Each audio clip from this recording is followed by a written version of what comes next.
Gustavo García, el Pantera, es una leyenda viva de la salsa colombiana que con su trombón ha formado parte de canciones emblemáticas como El Preso y Tania de Fruco y sus Tesos, Buscándote de los Latin Brothers y Cada Día que Pasa de Guayacán, entre otras, pero quien también ha participado en sonidos más alternativos, como el bloque de Búsqueda, Onda Trópica, Side Stepper y hasta el rock progresivo de Tom Abella.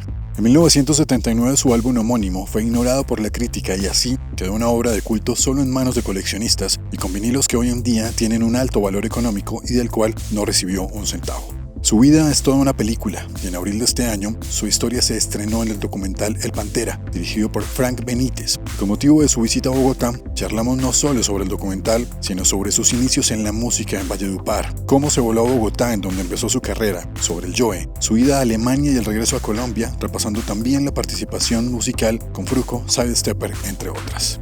Recordemos que Gustavo García, el Pantera, es un artista del festival Salsa al Parque 2025 que se llevará a cabo los próximos 4 y 5 de octubre en el Parque Metropolitano Simón Bolívar en Bogotá. Soy Iván Zainea, esto es Sonido Libre Podcast, historias detrás de la música, y en la edición 153, el maestro Gustavo García, el Pantera.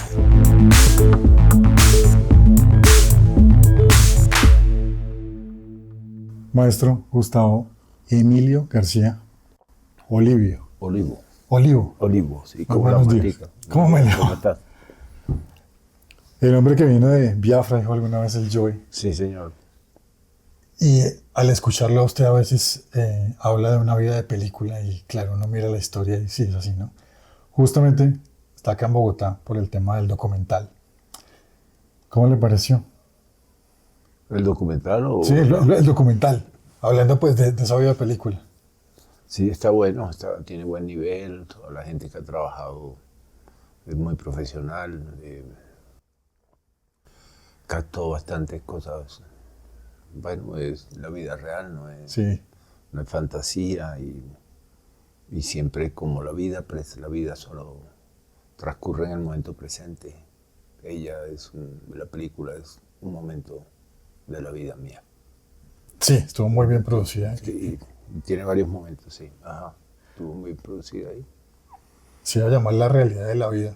Frank le iba a poner así por una frase de Homenaje Sincero, que es una canción pues emblemática de su álbum homónimo del 79. Sí. Pero dijo no, dejémoslo, El Pantera. Sí.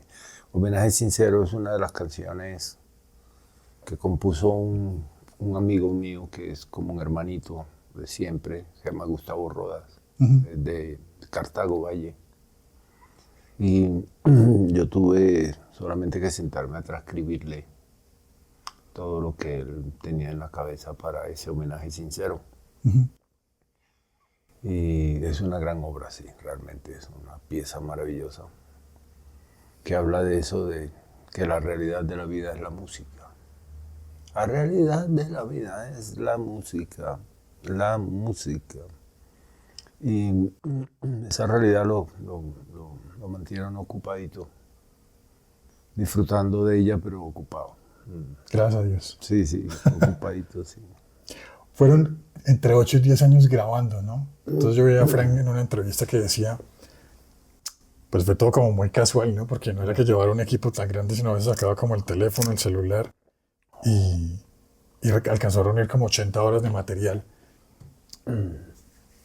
Estuvo chévere, ¿no? No se sentía de pronto intimidado, no sé, porque, no sé, él llegaba al apartamento del centro, ponía la camarita y ya. Y aparte no era tan planeado algunas cosas, ¿no? No, nunca fue nada planeado realmente. Lo único planeado era que teníamos que encontrarnos. Ya. Eso era lo único planeado. Y equipo siempre fue él solo. Ya en el último momento que tuvimos sonidistas y cosas, cuando estábamos en grabaciones de la orquesta. No, nunca hubo, digamos que fue un tiempo en el cual en el transcurso de ese tiempo nos fuimos conociendo con Frank y yo también fui aprendiendo a manejar un poco cuestión de tener la cámara encima para que eso no apareciera ni tan planeado ni tan falso.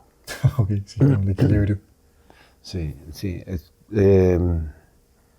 Pero nunca hubo nada planeado ni en cuanto a entrevista, ni a que háblame de esto, ni que háblame del otro, ¿no? Siempre, como te decía ahorita, la vida transcurre únicamente hoy, en el momento presente. Siempre la vida nada más es hoy, y nada más el momento es ahora. Así tiene que ser. Y entonces así fue esos momentos. Entonces no, como puedes ver, llegaste, pues uno se levanta, hace una web panel, si tiene que barre, si tiene que organizar sus cosas, pues las organiza, y eso es como la vida normal. Lo anormal es pues no arreglar nada de eso, no. Sí, salirse de esa. Sí, pero Entonces, también a todo hay que cogerle un sabor. Entonces dentro de esa cotidianidad se volvió también a encontrarme con Frank, sí. Por eso también tiene esa naturalidad la película, ¿no? Sí. Y más que documental, la sentí como una película. Sí. Contando una historia y narrándola, siento, es muy chévere. Maestro, usted también ya había estado en el cine, ¿no? En la película de la rebelión del yo. Ah, sí, como actor, ahí un poco, sí, haciendo el papel del Pantera. Pero Yo la vi hace rato, estaba que le echaba cabeza. Esa es la escena en donde están como tocando como en un ensayo y usted es el que dice que se vayan. ¿Sí es eso? ¿Me corrijo o no? sí, estamos en un momento de rebelión ahí. Hay como la disputa. Sí, estamos en un momento en que... Y yo le digo al Joe, pues lo regaño y eso sí, ese es mi papel y ahí mi parte. Además que en la vida real fue muy parecido. ¿Sí? Sí. O sea, ¿usted salió disgustado con el Joe? No, pero no por mi gusto, sino porque siempre, como reclamando, en la música se necesita mucha disciplina. Ajá. Y la mayoría de los músicos hay momentos en que No les gusta. se pierde por el feeling de la fiesta y de la rumba y de la vaina, que también está ahí, ¿no? Y que no hay que sacarle el cuerpo, sino que hay que ser ordenado en ciertas cosas. O sea, sí, pues hoy me levanté, me acosté como hace como 2 horas y ya estoy aquí levantado, pues yo casi no hago eso. No, casi no hago eso. O sea, usted no fue como de mucha fiesta, digamos así, de trago, sí, no, sí soy de fiesta, pero no de emborracharme. Sí, me gusta salir, pero por lo general me escapo muy pronto. Prudente. ¿Y el Joe? ¿Qué era? ¿Era un genio? ¿De pronto usted cómo lo cataloga? No, lo que quiero decir es que digamos que los músicos que no son cantantes, yo canto ahora en el último tiempo, estoy cantando mi música, pero no soy cantante. Ajá. La mayoría de los cantantes casi desde niños tienen el don de la música, el don del canto. Casi no han tenido que estudiarlo mucho, la mayoría de estos cantantes populares. Y eso los hace a veces un poquito abusivos con el don. En cambio, los demás músicos, para no tocar una nota bien en otros instrumentos, es largo. Sí, hay que sentarse a ensayar, darle la técnica y todo. Maestro, y también en estas últimas semanas aquí en Bogotá estuvo también compartiendo con los hermanos Gutiérrez en el Estéreo Picnic. Sí. ¿Cómo le fue? ¿Y cómo lo contactaron? ¿Cómo fue la cosa? No, los hermanos Gutiérrez son... hay uno de ellos que se llama Estefan, el otro es Alejandro. Ellos, con Estefan tengo bastante contacto porque es un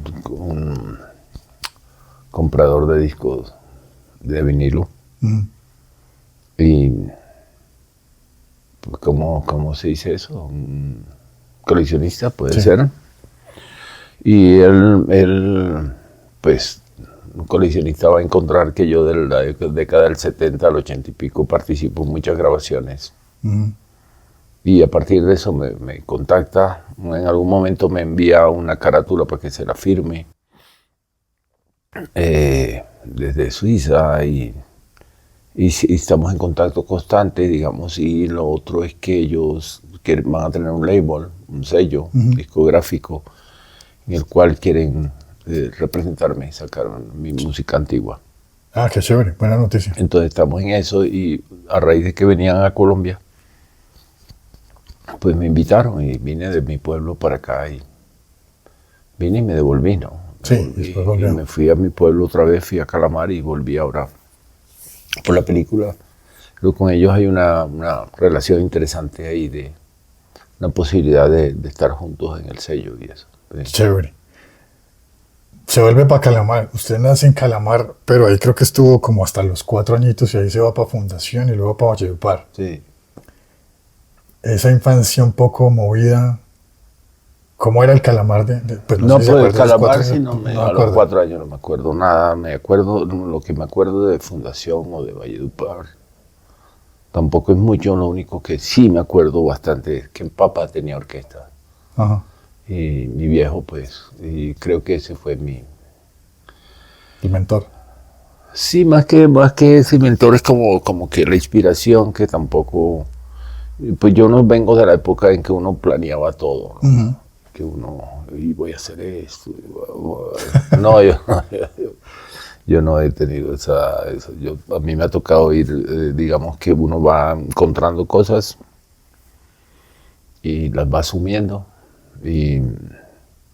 Pero mi contacto de Valledupar y Calamar y Fundación es porque papá vive por ahí, en ese momento la zona bananera, como podrás encontrar en las leyendas de García Márquez, sobre todo está por ahí la bananera, sí, esto, digamos que en ese lugar también evoluciona la música, las orquestas. Tiene un contexto importante, claro. Claro, y por eso están ellos, por eso está mi viejo por ahí, están casi todos los músicos, porque es una zona que en ese momento es donde ellos pueden tocar y ganar dinero y todo eso. Y él siempre se dedicó a la música. En ese tiempo, pues sí, después tiene que hacer muchas cosas, pero su sueño o su servicio a la humanidad fue enseñar la música. Ernesto García. Néstor García. Néstor García. Sí, sí. Y era como exigente con el tema. Sí, es que la música es una disciplina muy reacia. Pero él era como... No, sí, malo. además él fue más. Casi todos los señores de esa época tenían un actuar diferente ahora, ¿no? Pero digamos que uno, pues, hay que agradecerles igual a esa cosa que es que lo que digo, la música es una profesión muy necesita De mucha disciplina, disciplina, sí, y si uno no se da cuenta de eso desde que comienza, pues es complicado, ¿no? Complicado, se vuelve poco... Pero sí, el viejo Néstor era bastante firme, sí, bastante. Entonces, yo trataba de que nunca me tuviera que Le jalara la oreja. ¿No? sí, que nunca me tuviera que decir, estudia más o algo. Siempre uno yo trataba de llegar afiladito. Maestro, en ese contexto de muy vallenato, pues me llama la atención, ¿no? Porque pues usted siempre ha estado como muy ligado a la salsa, se tiene en cuenta en la historia así, pero en plena capital mundial del vallenato, fundación que todo se mueve así, ¿no hubo un acercamiento con esa música? ¿O? Lo que pasa es que en Valledupar, digamos, en ese momento, el vallenato no es como ahora que pues como... El insignia. O sea, había música vallenata, había allí, pero por ejemplo, en los clubes sociales todo eso no llevaban vallenato. ¿Era qué? ¿Salsa? No, llevaban las orquestas tropicales. Tropical. Lo que pasa es que la música del Caribe se llama una música tropical. Sí. Esto de que ahora todo es afrocubano y eso, pues eso es un poco inentendible. Entendible dentro del propósito, dentro de la realidad que en La Habana se desarrollaron muchas cosas, pero esto no es solo cubano, esto es un movimiento afrocaribeño y la música realmente se llama tropical. Ok. Dentro de esas músicas tropicales entran todas. Claro. Entra el son, entra la cumbia, entran todas. Sabanero, todo. Y la radio también le influenció a usted mucho en esa época, ¿no? Sí, la radio sí, porque la radio era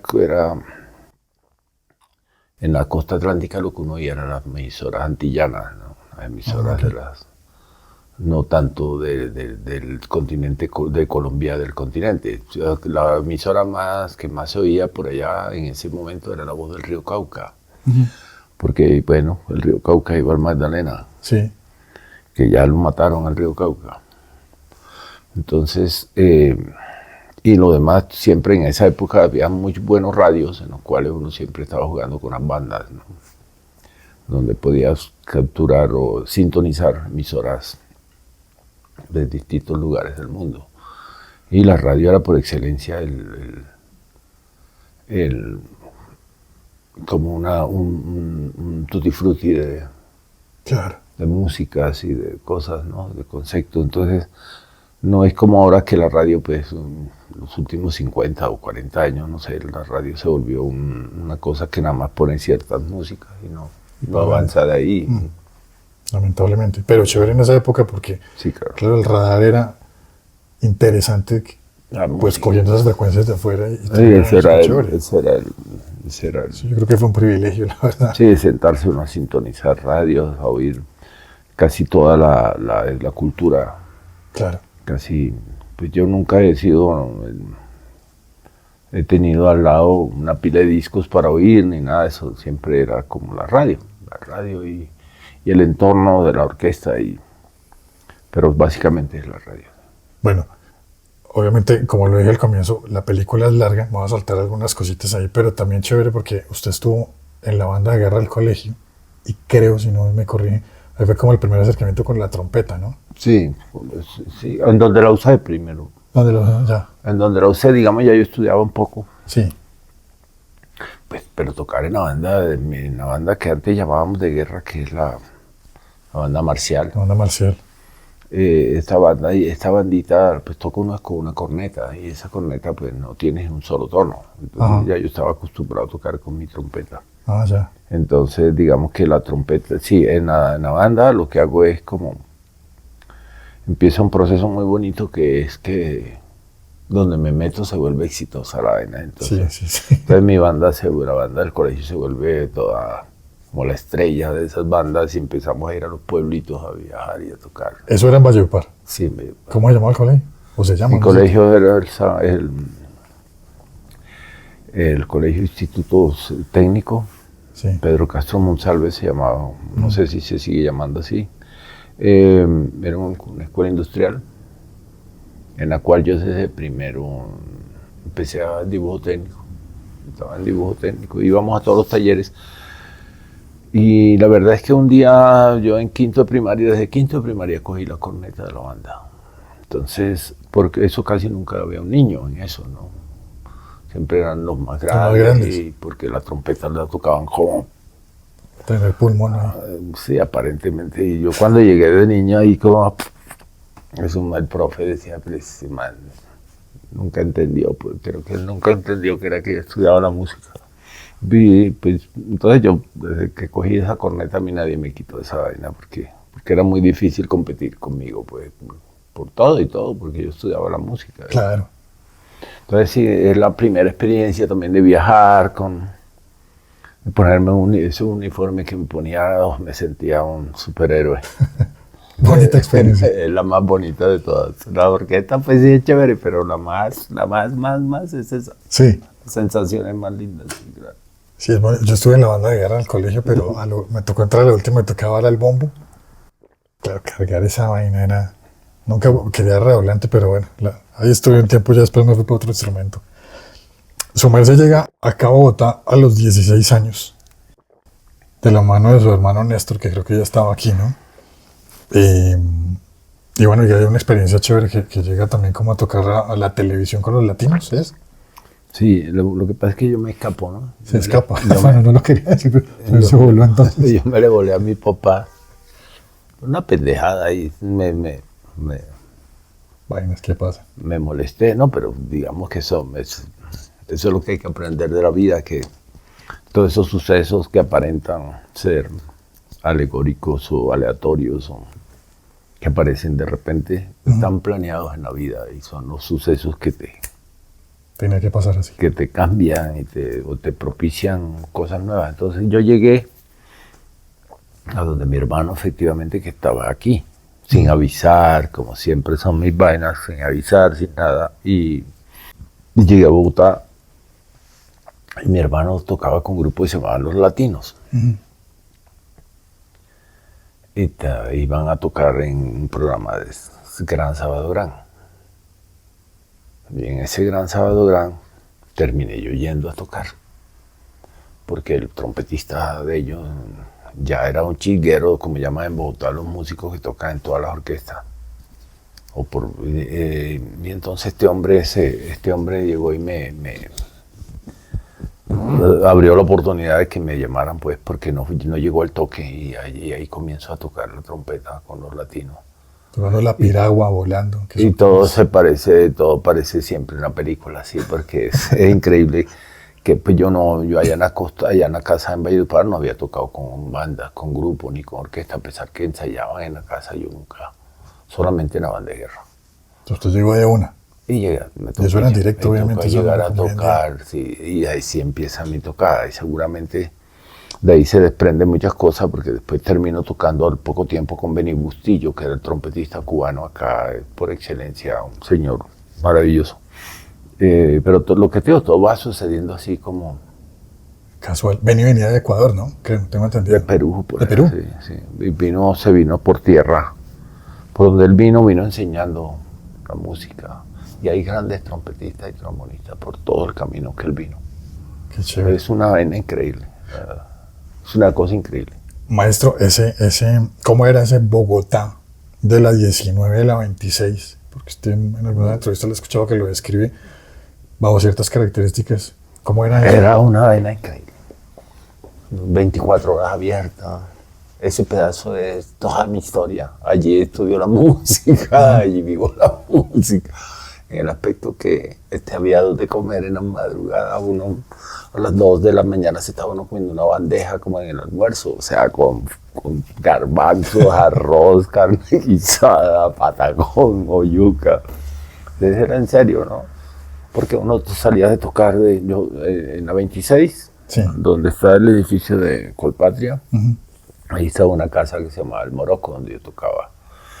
Pero ese era tempranero, porque era como la sociedad y tal. Entonces comían y tú no tocabas allí. Entonces ese era como hasta muy temprano. Y en la gaita, en cambio, yo empezaba a las 3, 4 de la mañana a tocar en el amanecedero. Y entonces en ese amanecedero era, también haber llegado allí al amanecedero, a la gaita, que se llamaba, era un privilegio, porque era donde llegaba todo el mundo por las mañanas. El amanecedero deberían volverlo un patrimonio, porque sí, digamos, es la única oportunidad donde se encontraba todo el mundo. Sí. Prostitutas, como las llamaban, o que no eran tampoco, pues, los músicos, los meseros, los barman, todo el que ya había trabajado toda la noche, se llegaba a ese lugar por la mañana. Se llamaba La Gaita, en la cual por eso me quedó muy fácil también conectarme. Y también creo que usted, bueno, en toda esa historia, la columna de fuego. Pero yo no toqué en columna, no, pero sí toqué con los flippers, tocaba con los flippers, toqué con malanga. Columna de Fuego, lo que participó, lo que hace Columna de Fuego por mí es que se llevaron al trombonista que había joven aquí en Bogotá. Y ahí es donde se lanza la... Y ahí es donde yo entro, no, eso es en Bogotá, donde yo entro a la onda panamericana, a suplir esa plaza de trombón, que yo tampoco es que sea trombonista todavía, pero a ver si viste, todo viene en la película, viene. Digamos que como que cuando las cosas se van sincronizando para que pasen los sucesos, y así ha sido todo, fíjate ahora en la película. Sí. Yo hoy, digamos, un día como hoy, le digo a los hermanos Gutiérrez que acepto que voy a subirme un ratico a hacer un solo o algo. Uh-huh.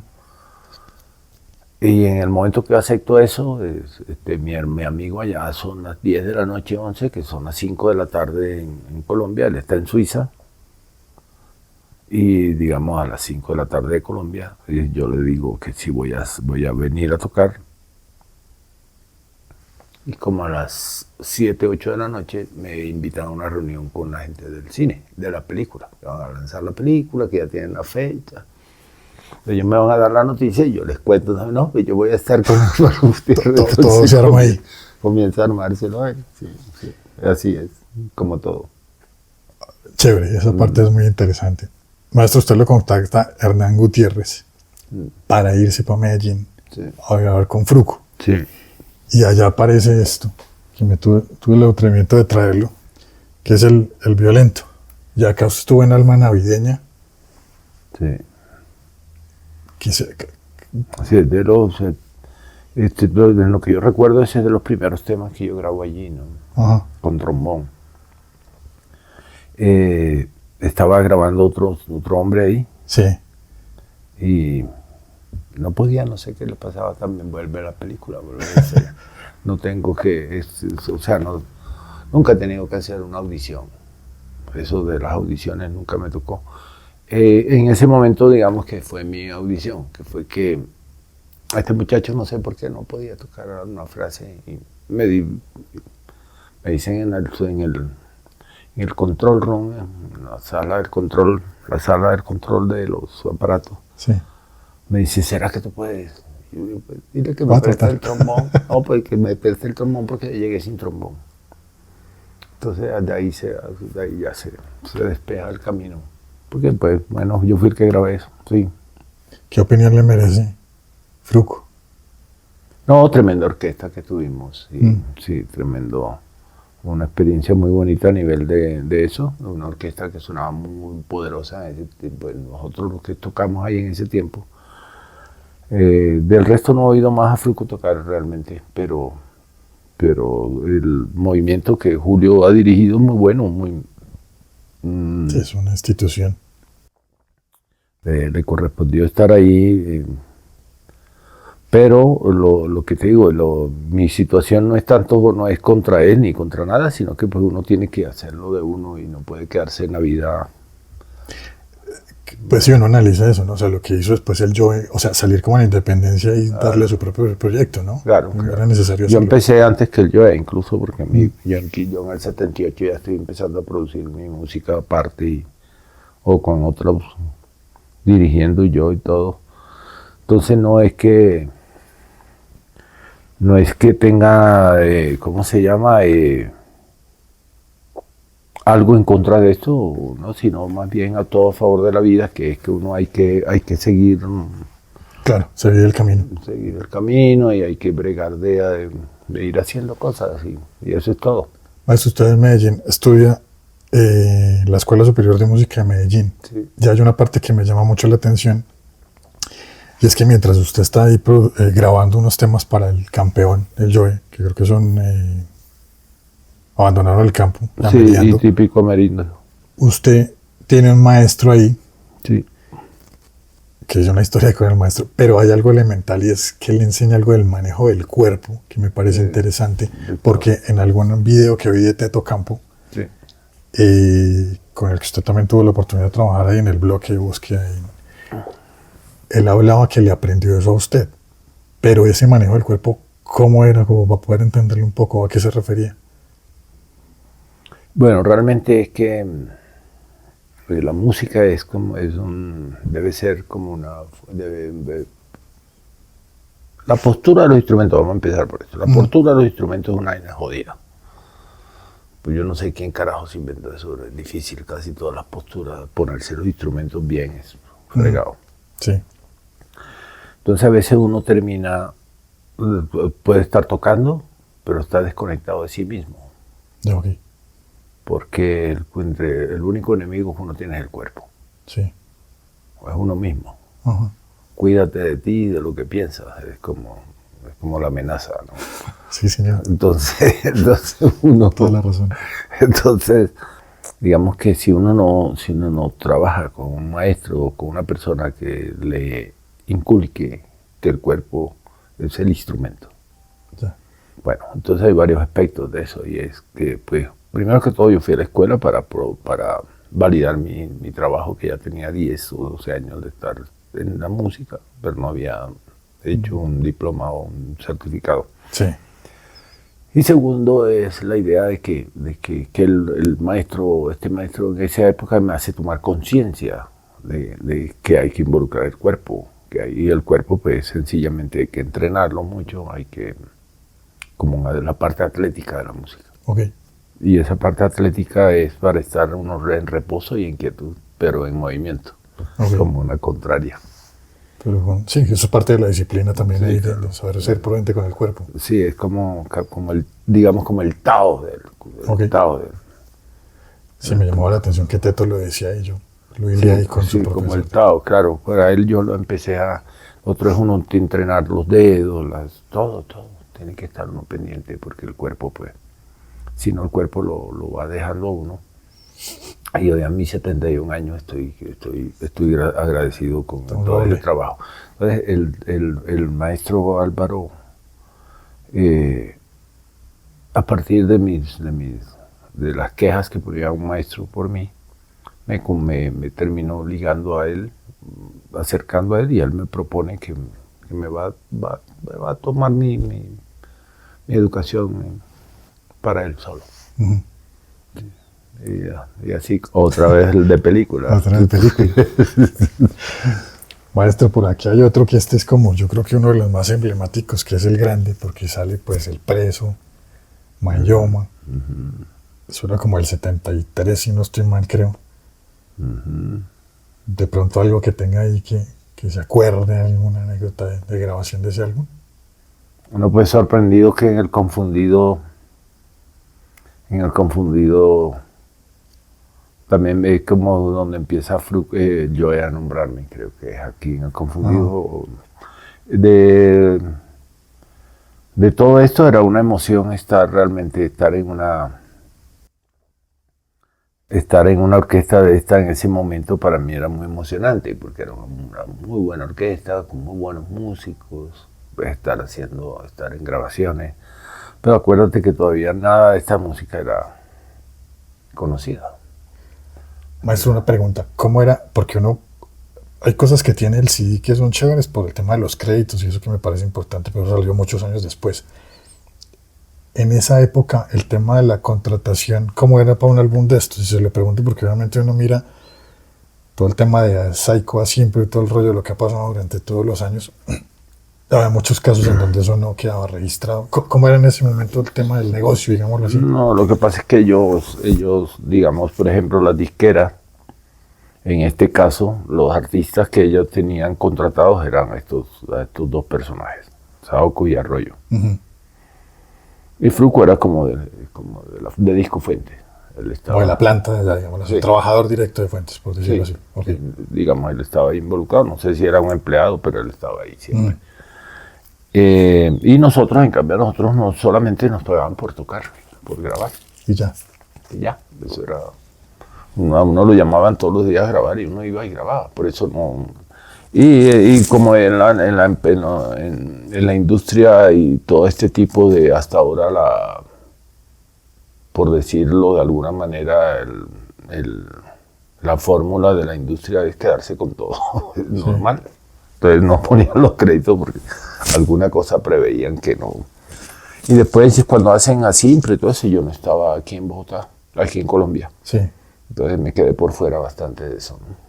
Quedé por fuera de Asimpro, que son organizaciones que eso no debería ser, ¿no? Como que una organización, esas cosas no deberían hacer así, pero bueno, así son. Y en realidad los derechos de uno los deberían poder cobrar con la cédula, normal y en cualquier... Pues sí, ¿no? Sin necesidad de estar en ninguna institución, pero bueno, así es la vida, lo que te digo, no. También hay cosas que están hechas que el ser humano se acostumbra a perdurarlas, y eso es lo que son ese tipo de asociaciones. Este es uno de los últimos que adquirí, que es una recopilación de Guayacán, y le pregunto porque en muchas de estas canciones, como creo que Cada día que pasa, Invierno de Primavera, todo eso su merced lo grabó. Sí. Una pregunta curiosa. ¿En qué cambia el sonido característico, por ejemplo, de esa salsa que venía de Fruco de Medellín a la salsa de Cali? Porque usted estuvo pues como en los dos lados, ¿no? Pero es que salsa de Cali no hay. O sea, no hay, pues digo yo, en ese aspecto para los músicos, eso es como... Pues yo entiendo que la gente que hace radio y los periodistas tienen que etiquetar las cosas de alguna manera. Pero pues... Eso es que salsa de Cali, de pronto ahora habrá una que otra cosa, como toda etnia va influenciando lo que va haciendo. Ajá. Pero pues la salsa es una música antillana, es una música caribeña, pues que el Cali ha estado lejos del Caribe, pero se acercó por la música, porque ellos asumieron una cultura que no tenían seguramente si tú te das cuenta, el Valle del Tolima, el valle está rodeado de, muy cercano de gente antioqueña, del Gran Antioquia, ¿no? Y la Gran Antioquia, que era Caldas, Risaralda, porque antes no era sino Caldas, Antioquia y Valle. Entonces, después salen todos estos departamentos, entonces digamos que la influencia de Cali era la música de bambuco y de pasillo, digamos, por decir. Sí. Y hay un momento en que, yo creo que el 60 por acá, en el cual se van apropiando ellos de una música que viene de un lugar lejano, que es el Caribe, y ellos la asumen, pero pues música como tal, caleña, pues no. Para mí eso no, o sea, salsa caleña, pues es como una etiqueta que tienen. Lo que han hecho los caleños es que movían la música y la ponían rápido. Entonces, mientras un tema era ay, ay, ay, Micaela se votó, yo lo ponía, ay, ay, ay, Micaela se votó. Y hay una cosa ahí entre la danza y sí, me parece que ahora ya en los últimos años, tienen 50 años que han asumido la salsa como, y se dedicaron digamos, a los músicos también que están en Cali, a tocar eso y acompañar a la gente, y se hizo la publicidad de que pero como raíz, pues eso no es de ahí. Como raíz, eso no es de ahí, pues, pero pues eso no quita nada tampoco, porque el jazz es del mundo, la salsa es del mundo. Como eso, pues está bien. Entonces hay salsa, pero también se podría hablar de una salsa en Bogotá, que tampoco es bogotana, sino que la hemos hecho en Bogotá. Pues, y eso que Guayacán y Nietzsche, pues ellos son chocuanos, ellos no, ninguno de ellos dos eran caleños. Entonces, pues, eso no quiere decir nada ni que esté en contra de Cali. Lo que quiero decir es que pues son historias que se van armando por la radio, por el periodismo y por la necesidad de etiquetarlo todo. Sí, ok. Y entonces empieza que Cali, que ahora es que la salsa caleña. O sea, man, la salsa es del mundo y pues chévere que allá se asumieron, pero por ejemplo aquí en Bogotá también ahora es que suena la música de salsa, porque antes eso no sonaba. Y en Cali muchas veces, en la feria de Cali, las canciones que se pegaban era de Nelson Enrique, de Pastor López, de todo eso menos salsa. Ok. ¿Y qué tal les parece grabar con Guayacán? No, del carajo, porque pues yo de todas maneras siempre Alexi con ellos, casi que desde el comienzo tuve relación con ellos, pero la grabación era una cuestión de que yo siempre era el trombonista que me llamaban a grabar, pero yo nunca he tocado con Guayacán. No, y con Nietzsche creo que solo tocó una vez sí. En Quito, sí, creo, pero ya no más. Sí, pero nunca he tocado con ellos. Maestro, hablando así, el tiempo avanza, de su álbum homónimo del 79, me llama la atención algo, que son como dos aspectos. Uno, la influencia del Apollo Sound, de Roberto Roena, tal vez por ese sonido, y otro, esos 4 fascículos de Berkeley, que creo que, según entiendo la historia, eso era, no sé si venía como un pasquín o en una revista. Usted toma eso de otra manera, es que Berkeley comenzó así. Era un tratado de armonía por correspondencia. Ok. Y pues yo nada más, cuando hice el disco, había estudiado 3 o 4 fascículos de eso nada más. Pero ya yo conocía un poco la armonía. Y tenía un par de amigos, tremendos músicos, que eran el compositor de Homenaje Sincero, Gustavo Rodas y Saulo Sánchez. Entonces digamos que también pues, eran 2 genios ahí que estuve también al lado para... lo que pasa es que antes uno no podía estar buscando, no es como ahora que toda la gente de una vez va a estudiar algo y están los maestros, está todo. A mí no me tocó así, yo buscaba un libro, estoy desde niño acostumbrado a estudiar solo, con los libros, entonces esa era la manera. Entonces, por lo tanto, era normal, digamos, era normal coger una cosa y romperse el coco uno ahí estudiando. Bueno, interesante. Sí, autodidacta, digamos, sí. Y también hay una parte ahí como simpática, que es cuando hacen la carátula del álbum, Sí. Que usted se metió en un problema por el Sí. grafitis. Sí, lo que pasa es que íbamos como, en esa época recuerdas que las carátulas eran los tipos, la gente se ponía unos vestidos tremendos. Sí. Pero yo no era, yo iba igual, iba con una ropa para ponerme, pero iba precisamente como me iba a poner otra ropa, la llevaba en un portavestido. Sí. Pues iba muy informal y empezó a llover, como Bogotá, tú sabes que llueve, y me acomodé ahí en una cosa y me pedí una cerveza de esas cosas que cuando eso yo no, si ahora todavía tomo poco, esa vez, cuando eso era mucho menos. Y me tomo una cerveza, era como una costeñita, era una cerveza clarucha ahí, una agüita. Y sigue lloviendo, entonces decidimos tomar las fotos ahí y se convierte en una carátula especial también, porque pues, es muy informal, los salseros están acostumbrados a otra cosa. Y hubo problemas después ahí por el Sí, por el grafitis. aviso, por la pintura, porque pintamos, sí, se nos armó un tropel. Ya en los 80s, ese contexto del narcotráfico afectó todo el tema de las orquestas, no sé. Usted creo que no lo vio tanto porque ya se va. Sí, ya no tanto en los 80, digamos que sí. Que pasa es que es normal, toda la gente le ha metido en la cabeza que por el dinero hay que soportarlo, o por el que te paga y cosas. Entonces, la verdad es que dentro de esos toques pasaban cosas maluquitas. Ajá. Y lo otro es que pues, yo soy de una persona con carácter, que no me interesa estarme dejando dar vueltas y maltratando. Porque ya los seres humanos vivimos realmente en un planeta en el cual todo nos maltrata. Por todo llevamos el bulto, porque en todo nos están rumbando los bancos, los impuestos, a todas horas te están tumbando y te están sometiendo, siempre te están sometiendo a cosas. Y digamos, en este caso, pues no había cómo escapar, digamos, porque casi todo el mundo ha tenido que tocar para alguno de estos personajes. Y yo lo que hago es irme. Para Alemania. Sí, me fui. Yo iba a estudiar, me inscribí en Brasil, me inscribí en Barcelona, me inscribí en Madrid, a ver quién me recibía, quién me valía. Y me fui precisamente para evitar, todo ese contexto. Para evitar, porque uno no puede, si uno está yo estaba pues en la música, en la salsa y eso.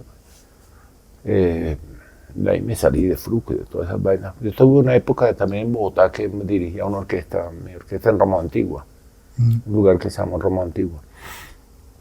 Entonces, traté de estar siempre, no por los personajes en realidad, porque tenga una etiqueta o de esto o del otro, sino por el comportamiento. Claro. Porque era un comportamiento áspero con los músicos y eso, pues de pronto has oído historietas, son incontables. Me imagino.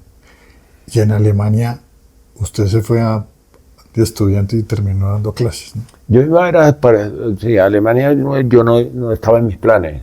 Ajá. Otra vez empieza. Otro capítulo de la película. Empieza así, yo había tocado, yo en esa época, en la última banda, el último proyecto, digamos que sí pertenecía yo, que no solo era grabación, sino que estuve participando, se llamaba Macumbia, Macumbia.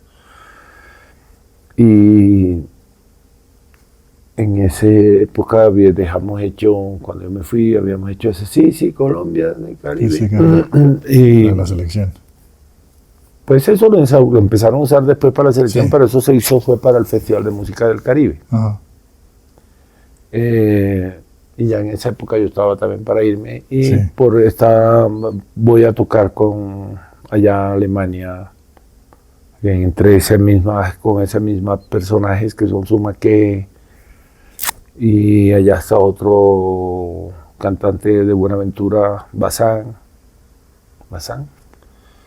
Pero yo termino tocando eso. Voy y toco con ellos un par de días en los carnavales y de ahí me conecto con una orquesta que se llama Conexión Latina, que es la orquesta de Alemania. Y usted regresa y se pone a enseñar acá, creo. Sí, llegué y empezó a enseñar, estuve enseñando en la Inca, en el Teatro Libre, y también en las... hay un momento en que empiezo a soñar una música, unas canciones, una vaina, y me doy cuenta que esa vaina es Biblia, y me pongo también a estudiar en el Instituto Bíblico y empiezo a enseñar también músicos de todas esas iglesias cristianas. En algún punto, el tema de la enseñanza lo defraudó, no sé cómo describirlo. Me defraudó como en todo lo que uno le pone conciencia, lo defrauda. Y es el manejo pues irracional que hay en todo esto, que es como, pues entrar solamente, pues no necesitas tener un talento de músico para estudiar música o haber estudiado, cuando en una universidad deberías, pues para mí, una persona que ya tenga algo de roce con la música, porque creo que hay mucha gente que llega a estos lugares a perder el tiempo ahí. Sí, porque la música es una vaina que no se puede aprender así como, pues hay cosas que se dan para todo el mundo, pero cada músico cada ser humano es distinto, necesita un tratamiento distinto, no se puede enseñar las cosas. Eso no se pasa como un archivo. Como sí. Eso como si fuera una plantilla. Exacto. ¿Usted ahí conoce a Toma Bella, en la Inca? A todos lo conozco después. Este lo traje, este es de mi colección. Acá usted tiene la participación en 2 canciones. Sí. O sea, lo traigo porque esto es rock progresivo. Increíble. Y ahí está presente el trombón. Sí, en unas cositas que hice con él. Tom, tremendo músico, sí. Está en Estados Unidos hace rato. Sí. Sí, me invitó porque su novia en ese momento y él son mis amigos, sí. Y Tom me invita a participar en esta producción, sí. Interesante. Sí, he tocado en he participado en varias. Este es importante, el bloque de búsqueda. Sí. Una piedra angular también ahí, porque pues recordemos que estos son los músicos de la provincia de Vives, ¿no? Sí. Ahí está el Teto, Iván Benavides, el Papa Pastor. Sí. Tremendo, nunca había visto un disco de eso. Esa es una edición norteamericana, creo. Porque lo acabó. ¿Cómo era que se llamaba la compañía? El sello. Sí, esto tiene una historia muy buena porque... Pero yo casi que me quedé... participé en algunas cosas, pero yo no fui a la gira. No, acá estuvo solo de sesión. Sí. No, y toqué varias veces con ellos, pero no fui a la gira. No. Porque ellos se fueron un tiempo a Estados Unidos a promocionar eso. Yo no viajé en ese momento. Pues he logrado participar en distintos géneros, porque la música, distintas formas de música, de hacer música. En Alemania toqué con ponquetos bastante. Porque cuando me fui para Alemania estaba un poco defraudado de lo que te decía, que primero que todo que el músico, mientras no tenga una formación, no tenga una proyección de que eso es una carrera y un oficio distinto al otro, y los músicos se han dejado meter en el mismo viaje de todo el mundo, en una necesidad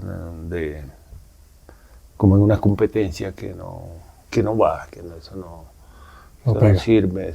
Entonces por la famosa competencia y por la búsqueda de lo económico y de todo se somete a muchas cosas, y en contra de eso es que yo estoy. Entonces digamos que preferí estar en todo otro tipo de movimientos alejados de esta vaina en donde yo veía que no había, yo no me sentía a gusto. Claro. Nunca me sentía a gusto porque me gusta educarme, me encantan otras cosas. Acá hay otros. Esto es Sidestepper. Sí, Sidestepper, sí. Esa experiencia de grabar ahí, liderada por Richard Blake le debemos Sí, mucho. aquí grabamos con un trompetista inglés y estaban Inglaterra y Colombia, digamos. Ujú. Muy bueno, me gustó mucho este trabajo de Estuvo en Cy 3, Stepper. en el Continental, en More Grip. Ahorita le tomamos una foto a Claro. esto. Ajá. Sí, con Richard. Eso es algo, o sea, también digamos lo que me permití traerlos, porque obviamente siempre se habla del preso y de lo de Fruco, pero en esta parte sí. de esta música, Claro. pues usted también tiene una Claro, participación importante y esto es piedra angular también en ese crecimiento Claro. de los últimos años de Colombia ante el mundo, ¿no? Sí, no, yo estuve en eso. Yo estuve involucrado, he estado involucrado mucho en toda la gama de músicos y movimientos en Bogotá y también por fuera, sí. Con este cierre ahí de lo que trae, que es el baile bocanero que hablábamos ahorita hace un ratico, La trópica. Onda Trópica.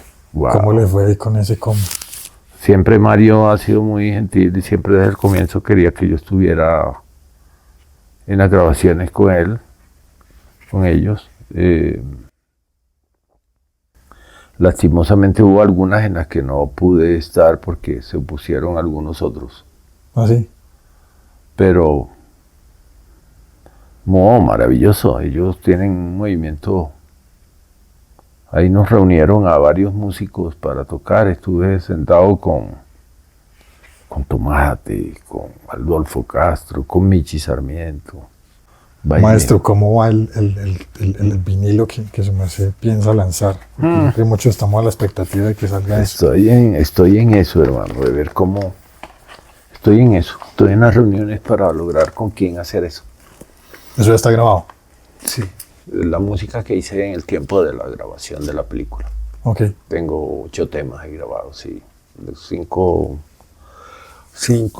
que yo llamo nuevos, pues, que ya no son ni tan nuevos, y del disco viejo grabé 4. Hice versiones. ¿Por qué la elección de 4 nomás? Era muy difícil de pronto grabarlo todo, ¿o sí fue una decisión que tuve ya? Sino que pues tenía un espacio y Listo. fui escogiendo esos temas. Digamos que escogí unos temas por azar. Maestro, para mí es un honor haber charlado con usted. De antemano le agradezco el tiempo y la disposición en estos días que hemos por ahí cruzado por WhatsApp. Tuve la oportunidad de estar en la premiere de la película. Sí. Me gustó mucho.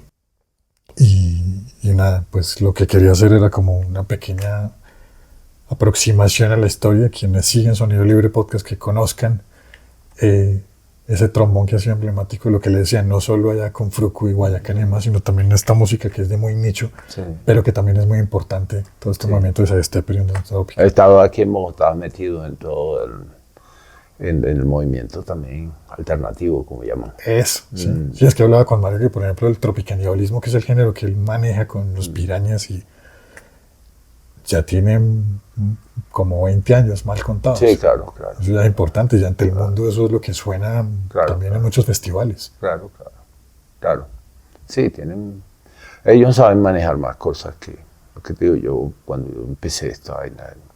No tenía ni idea ni de negocio, ni nada. Pues ya, encarretado con tocar y todo. Y ahorita de vuelta para Calamar. Sí, ya pasado mañana, ya para Calamar otra vez.